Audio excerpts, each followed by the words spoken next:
नमस्कार, बहुत स्वागत है आपका और आप देख रहे हैं इंडिया वॉइस। मैं हूं आपके साथ आनंद विजय सिंह और बात उत्तर प्रदेश की।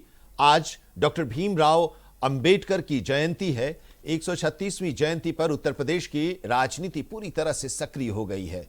मायावती की बहुजन समाज पार्टी लखनऊ में विशाल शक्ति प्रदर्शन कर रही है, तो वहीं अखिलेश यादव की समाजवादी पार्टी गांव-गांव पीडीए की रणनीति के जरिए दलित वोट साधने में जुटी हुई है। तो दूसरी तरफ भारतीय जनता पार्टी की अगर हम बात करें तो मुख्यमंत्री योगी आदित्यनाथ के नेतृत्व में युवा संवाद संगम और अंबेडकर मूर्ति सौंदर्यीकरण जैसे कार्यक्रम चला रही है।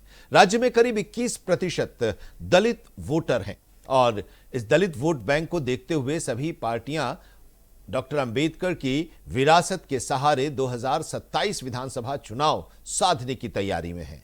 अब डॉक्टर अंबेडकर सिर्फ एक विचार नहीं बल्कि हर दल के लिए राजनीतिक जरूरत बन चुके हैं। तो अब सवाल यही है कि किसके अंबेडकर। आज चर्चा हम इसी पर करने जा रहे हैं अपने खास मेहमानों के साथ, और हमारे चर्चा में आज शामिल हो रहे हैं दीपक कनौजिया। गौतम जी भारतीय जनता पार्टी के वरिष्ठ नेता हैं और धर्मेंद्र सिंह जी समाजवादी पार्टी के प्रवक्ता हमारे साथ इस चर्चा में जुड़ रहे हैं। उनसे हम बातें करेंगे, जानेंगे उत्तर प्रदेश की सियासत और दलित राजनीति के बारे में भी उनसे समझेंगे। लेकिन उससे पहले देखिए ये रिपोर्ट। देश आज डॉक्टर बाबा साहेब भीमराव अंबेडकर की 136वीं जयंती मना रहा है। 14 अप्रैल 1851 को मध्य प्रदेश के महू में अंबेडकर का जन्म हुआ था। वो एक दार्शनिक, लेखक, अर्थशास्त्री, विद्वान और एक समाज सुधारक थे। अंबेडकर जयंती के अवसर पर उपराष्ट्रपति सीपी राधाकृष्णन और प्रधानमंत्री नरेंद्र मोदी ने संसद परिसर स्थित प्रेरणा स्थल पर भारत रत्न डॉक्टर BR अंबेडकर को श्रद्धांजलि अर्पित की। वहीं लखनऊ में बीएसपी सुप्रीमो मायावती ने अंबेडकर प्रतिमा पर पुष्प अर्पित कर श्रद्धांजलि दी। सपा प्रमुख अखिलेश यादव ने भी लखनऊ के हजरतगंज में पहुंचकर अंबेडकर की प्रतिमा पर पुष्प अर्पित किए। इसके साथ ही देश भर में पक्ष और विपक्ष के नेता उन्हें याद कर रहे हैं और श्रद्धांजलि दे रहे हैं। हम लोग ने सब, प्रधानमंत्री जी, उपराष्ट्रपति जी, हम लोग सब अभी बाबा साहब के यहाँ प्रेरणा स्थल में जाकर के उनके मूर्ति में हम लोग ने सब अपना ट्रिब्यूट दिया है। हमने श्रद्धांजलि देते हुए बाबा साहब को याद किया है। और बाबा साहब भीमराव अंबेडकर जैसे शख्सियत सदियों में एक पैदा होते हैं। बहुत महान थे बाबा साहब भीमराव अंबेडकर। और मैं तो आज भी जब भी कुछ विषय में संशय होता है या कुछ सोच में होता है तो बाबा साहब भीमराव अंबेडकर का भाषण सुनता हूँ और उसके बारे में थोड़ा सा और फिर से पढ़ता हूँ। जो पढ़ा हुआ है एक ताकत मिलता है। देखिए, संविधान शिल्पी बाबा साहब की आज की याद में पूरे देश में उनको याद किया जा रहा है, पूरी दुनिया में उन्हें याद किया जा रहा है। हम उन्हें नमन करते हैं और निश्चित तौर पे आज भारत का जो स्वरूप है, भारत का जो सौंदर्य है, भारत की जो शक्ति है, ये तमाम चीज़ें, इसकी जो आधार रखने वाली जो नींव है वो हमारे बाबा साहब है। इस आज के दिन पे हम उन्हें याद करते हैं और उनकी जो सीख थी, उनके जो टीचिंग्स थी, उनके जो लेसन्स थे जीवन में, हम सब उनको याद करते हुए हमारी जो डबल इंजन की सरकार है, मोदी और योगी सरकार, ये बाबा साहब के जो आदर्श हैं, जो उनके उसूल हैं, उन पे चलने वाली सरकार है। देखिए, बाबा साहब के चरणों में नमन करती हूँ, जिन्होंने आज़ादी के बाद से भारत के लिए एक दर्शन दिया, संविधान दिया, जिसके तहत दबे कुचले लोग भी आज अपने राजनीतिक भागीदारी, सामाजिक सम्मान पा रहे हैं। मैं समस्त देशवासियों को बाबा साहब के जन्मदिन की बहुत ढेर सारी शुभकामनाएं देती हूं और पूरे देशवासियों को बार बार मैं अभिनंदन करती हूं कि बाबा साहब ने जो रास्ता बताया है उस पर चल के हम अपने लक्ष्यों को पूर्ण कर सकते हैं। ये तो बहुत लेट कर गए। डॉक्टर BR अंबेडकर साहब ने एक देश का संविधान बनाया है और उनके संविधान के द्वारा ही सरकार चलती है। और ये क्या 9 अक्टूबर को जब हमने मानोर मसीहा कांसीराम साहब की रैली नहीं की थी, खाली राजभाई पूर्व तिथि कार्यक्रम किया था, उसी के बाद इन लोगों को याद आया बाबा साहब मानोर कांसीराम साहब। ये तो बहुत पहले करना चाहिए। बाबा साहब सबके हैं, सबको जयंती मनाना चाहिए। लेकिन पता नहीं क्यों लोग बाबा साहब से घेरा करते थे। यहाँ तक कि पार्लियामेंट के अंदर बहुत दिनों तक उनकी प्रतिमा तक नहीं लगाई गई, फोटो नहीं लगाई गई। आज वही लोग जयंती मनाने जा रहे हैं, तो हम तो इसको समझते हैं एक नाटक कर रहे हैं। बाकी ये बहुजन समाज के लोग बाबा साहब के अनुयायी इस बात को समझते हैं। बाबा साहब हैं तो हम हैं। समाजवादी पार्टी समझती है जिस तरह से भारतीय जनता पार्टी की सरकार में लगातार दलितों पे, पिछड़ों पे, अल्पसंख्यकों पे अत्याचार हो रहे हैं, उसको देखते हुए आज बाबा साहब का संविधान और लोकतंत्र को लोग याद कर रहे हैं कि किस तरह से भारतीय जनता पार्टी आरक्षण के खिलाफ काम कर रही है, संविधान के खिलाफ काम कर रही है, लोकतंत्र के खिलाफ काम कर रही है। ये समाजवादी पार्टी बाबा साहब पे कार्यक्रम करा के लगातार बाबा साहब के जो विचार हैं उनको जन जन तक पहुंचाने का काम कर रही है। इस खास मौके पर संसद परिसर में सियासी सौहार्द की झलक भी देखने के लिए मिली। संसद परिसर स्थित प्रेरणा स्थल पर भारत रत्न डॉक्टर भीमराव अंबेडकर को श्रद्धांजलि देने पहुंचे प्रधानमंत्री नरेंद्र मोदी और कांग्रेस अध्यक्ष मल्लिकार्जुन खड़गे के बीच हल्की फुल्की बातचीत हुई। बाबा साहेब अंबेडकर ने अपना पूरा जीवन दलितों, शोषितों और वंचितों के उत्थान के लिए समर्पित कर दिया। भारतीय संविधान के निर्माण में उनका योगदान देशवासियों के लिए प्रेरणा स्रोत है।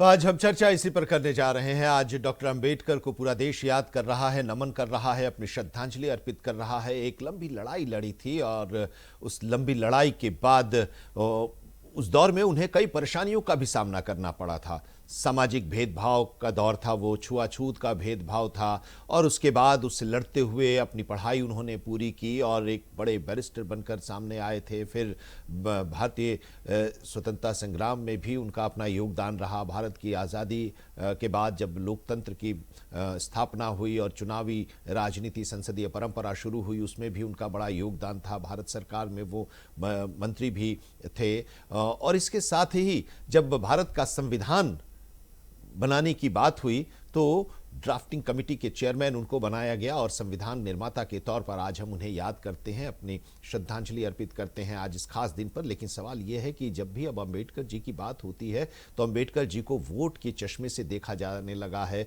उसी दायरे से जोड़कर देखा जाने लगा है। उनको उनके पुण्यतिथि या उनके जयंती पर कार्यक्रमों का जो आयोजन होता है उसके पीछे का मकसद यही होता है कि जो वोट बैंक है दलित का वो अपनी तरफ हम आकर्षित करें। तो सवाल यही है कि किसके अंबेडकर, क्योंकि सबसे बड़ा राज्य उत्तर प्रदेश और उत्तर प्रदेश से ही दिल्ली का रास्ता होकर गुजरता है। तो अगले साल चुनाव होने वाला है, तो इसलिए काफ़ी अहम भी है ये साल। हमारे साथ दो खास मेहमान जुड़े हुए हैं। भारतीय जनता पार्टी के वरिष्ठ नेता दीपक गौतम कनौजिया साहब हैं जो कि सदस्य हैं एससी मोर्चा भारतीय जनता पार्टी के, और इसके साथ ही धर्मेंद्र सिंह जी हैं समाजवादी पार्टी के प्रवक्ता, हमारे साथ जुड़े हुए हैं। आप दोनों लोगों का बहुत बहुत स्वागत है। सवाल यही है, किसके अंबेडकर? दीपक जी, आप ही से चर्चा हम शुरू करना चाहते हैं। यूपी में भी आप सत्ता में हैं, केंद्र में भी सत्ता में हैं, अंबेडकर जी को लेकर लड़ाई लड़ी जा रही है, खींचतान है। किसके हैं अंबेडकर? हमारे हैं, हमारे हैं। हर कोई उन पर अपना अधिकार जमाता है और जाहिर सी बात है इतनी बड़ी शख्सियत है तो अधिकार सबको जमाने का हक है और अंबेडकर सबके हैं, लेकिन अपना खास बनाने की होड़ लगी हुई है। आपको हमारी आवाज मिल रही है क्या? हाँ सर, मिल रही है। बिल्कुल। अंबेडकर जी, आपने कहा सवाल किया किसके हैं अंबेडकर। जाहिर सी बात है कि भारतीय जनता पार्टी के लोग हैं और डॉक्टर भीमराव अंबेडकर जी के लिए पार्टी ने, सरकार ने बहुत सारे काम किए और इस समय जो समाजवादी पार्टी की नीतियां हैं, इनकी सरकार रहते हुए भी हमारे जो 12 जिले थे जो महापुरुषों के नाम पर रखे गए थे, इसको बदलने का भी काम किया इन्होंने। 5 जिलों का नाम बदला इन्होंने और मेडिकल कॉलेज का नाम बदला, फिर किंग जॉर्ज मेडिकल कॉलेज का भी नाम बदल दिया। ये नाम बदलने का काम किया इन्होंने और इनकी सरकार रहते हुए भी दलितों पे तमाम अत्याचार बढ़ते गए। तो वो चीजें ये लोग करते आए। आज हम डॉक्टर भीमराव अंबेडकर के लिए काम कर रहे हैं, उनके लिए हम पंचायत की स्थापना कर रहे हैं।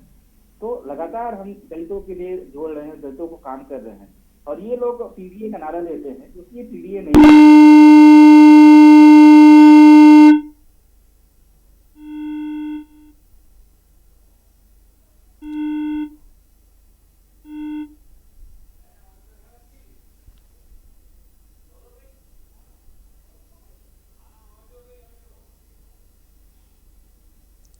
तो आज हम यही चर्चा कर रहे हैं कि अंबेडकर जी की जयंती के मौके पर, क्योंकि अंबेडकर जी का आशीर्वाद किसको मिलेगा? उत्तर प्रदेश में अगले साल चुनाव है, केंद्र की राजनीति में भी डॉक्टर भीमराव अंबेडकर को लेकर काफ़ी अपना अपनी तरफ करने के लिए कि दलित वोट उनकी तरफ आ जाए, इसको लेकर खूब राजनीति होती है, सियासत होती है। तो दलित वोट में की सियासत में असली वारिस कौन है, इसी की लड़ाई है।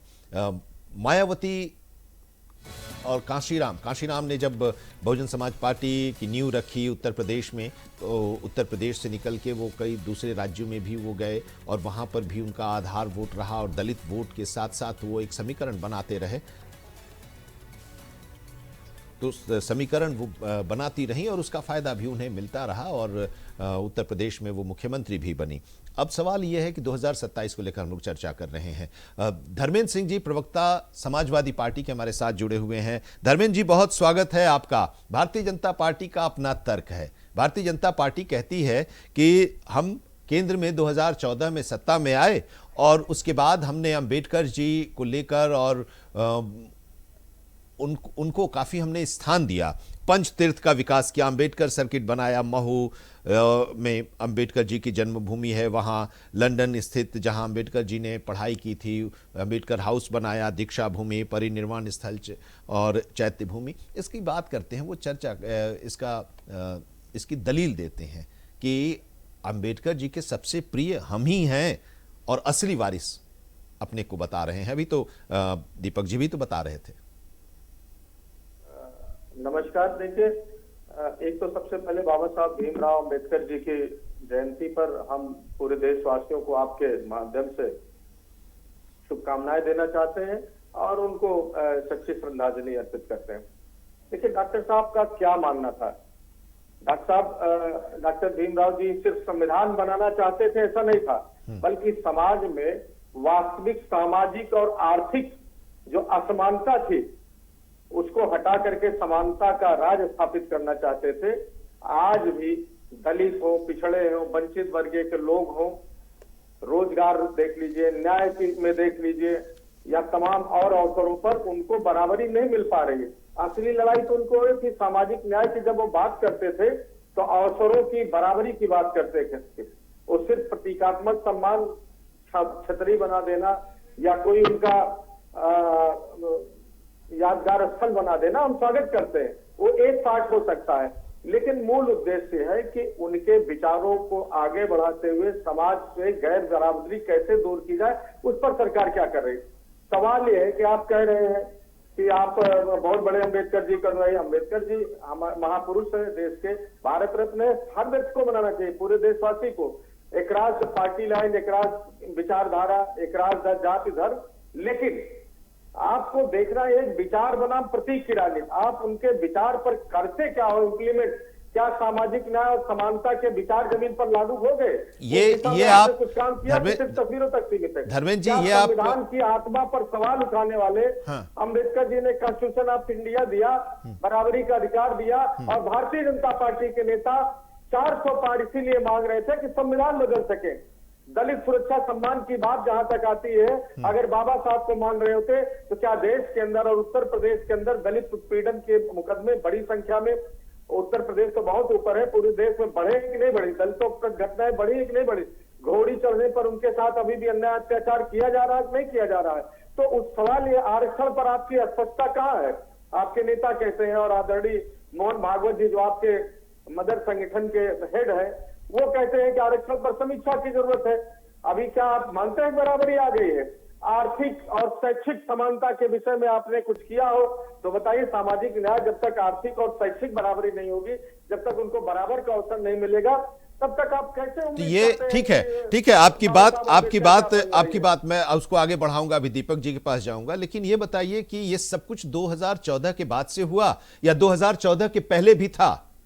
और 2014 के पहले था तो क्या वो लोग, उन लोगों की गलती नहीं, उन लोगों की चूक नहीं कि सारी जिम्मेदारी 2014 के बाद है, या नया कुछ हो रहा है?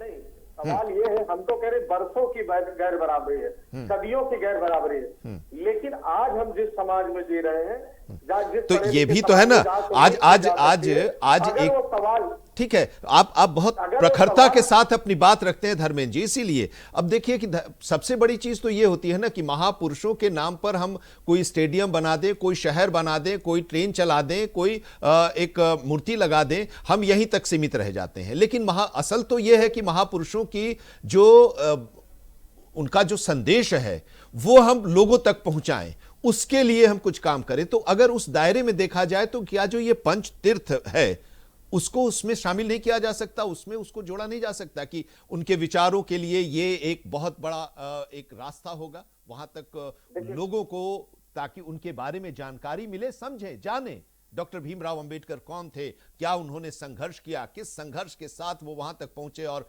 भारत का संविधान का निर्माण किया उन्होंने। देखिए, दो चीजें हैं।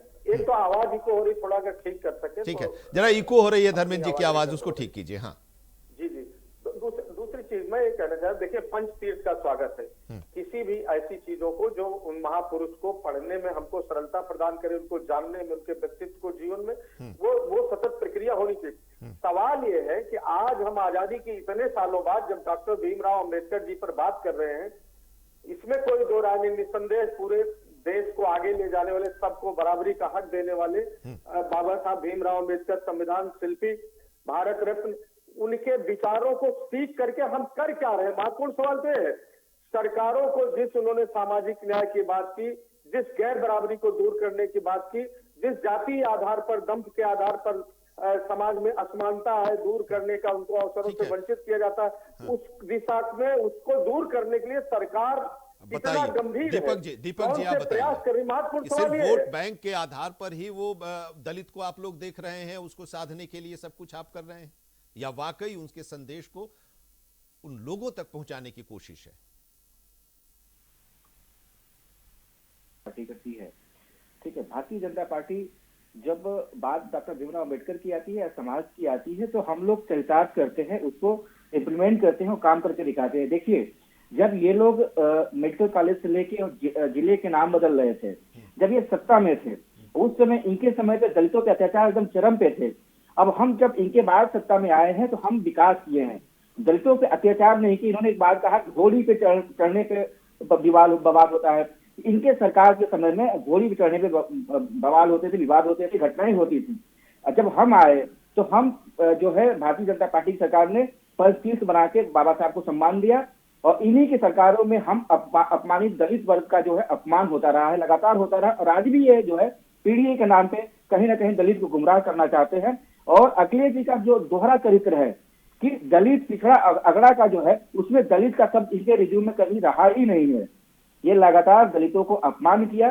कभी ये बताएं कि अपनी सरकार में रहते हुए अभी भी जो पीडीए का एक नारा लेके चल रहे हैं उसमें क्या ये चरितार्थ कर पा रहे हैं? और आज हमारी सरकार जो हम योजनाएं लेके आ रहे हैं दलितों के लिए, जो काम कर रहे हैं, वो वाकई में जमीन पे दिख रहा है। और ये अभी धर्मेंद्र जी बोल रहे हैं कि नहीं हम जो है डॉक्टर भीमराव अंबेडकर पे जो है हमने ऐसा किया, ये इस तरह की चीजें ये कहीं ना कहीं ये कर रहे हैं। और हम तो जब आए तो अभी कन्नौज में चले जाइए, वहाँ मेडिकल कॉलेज, फिर हमने डॉक्टर भीमराव अंबेडकर के नाम पे किया, और ये वही चीज बदलते चले आए। इनका काम है कि दलितों का अपमान करना। सिर्फ वोट बैंक के तौर पर ही तो देखा जा रहा है ना, आप लोग भी साध रहे हैं दलित वोट को अपनी तरफ करने के लिए ही। देखिए जब वोट बैंक की बात आती है तो ये अभी पिछले 24 से पीडीए का नारा देने लगे।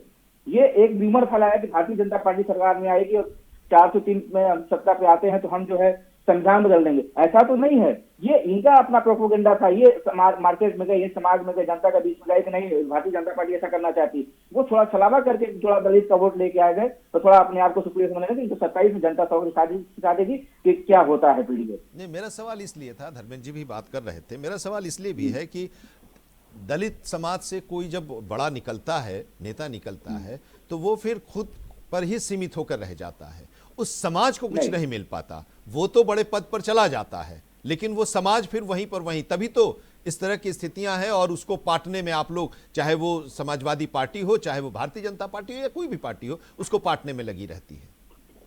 देखिए हमारे आप मानते हैं ना कि सिर्फ जो चेहरे हैं वो नाम के ही रहते हैं, वो अपने फायदे के लिए रहते हैं, उनका फायदा उठाते हैं। नहीं, ये गलत है। चेहरा हमेशा अपने फायदे के लिए नहीं होता, समाज के लिए होता है, समाज के लिए काम करता है। और आज हमारे यहाँ समाज कल्याण मंत्री माननीय असीम अरुण जी भी हैं, उनसे एक बार आप देखिए कि उन्होंने कितना अच्छा काम किया, समाज कल्याण विभाग हो या अलग जाके हो। डॉक्टर अम्बेडकर जी की बात हो, छात्रावास की हम बात कर लेते हैं, आज पूरे प्रदेश में छात्रावास को जाकर देख लीजिए, जहाँ गरीब दलित पिछड़े के लिए जो छात्रावास बनते थे, इनके सरकार में छात्रावास का क्या हालत था, और आज वो छात्रावास जाकर देखिए कहीं उसके सामने कई प्राइवेट नहीं दिखते हैं, इतना काम हो गया उसमें। तो ये चेहरा नहीं होता है, विकास के लिए होता है। दलित जब आया है सामने लाते हैं हम, तो उसके हम काम भी करते हैं। धर्मेंद्र जी, देखिए 2-3 चीज हमारे भाई बता नहीं पाए दीपक जी। एक तो संविधान बदलने की वाली बात ये कहते प्रोपोगंडा थे, भाई हम 400 पार 400 एमपी आएंगे तो संविधान बदल देंगे, ये आपके लेजिस्लेटर उस समय के पार्लियामेंटेरियन साहब कहते थे।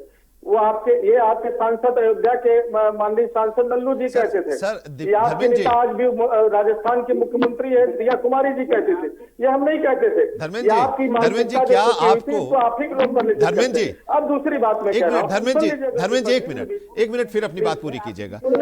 मेरा कहना ये है, धर्मेंद्र जी मेरी बात है ये है कि जब आप संविधान बदलने के, एक मिनट दीपक जी आते हैं, दीपक जी धर्मेंद्र जी, जब आप ये कहते हैं कि संविधान बदलने की बात, तो क्या आपको डर लगता है क्या उस 42वें संशोधन से, कि जब संविधान का बड़ा हिस्सा बदल दिया गया था तो वैसी स्थिति ना आ जाए, वही उसी से डर, आपको वहीं से डर जो है वो अभी भी कायम है?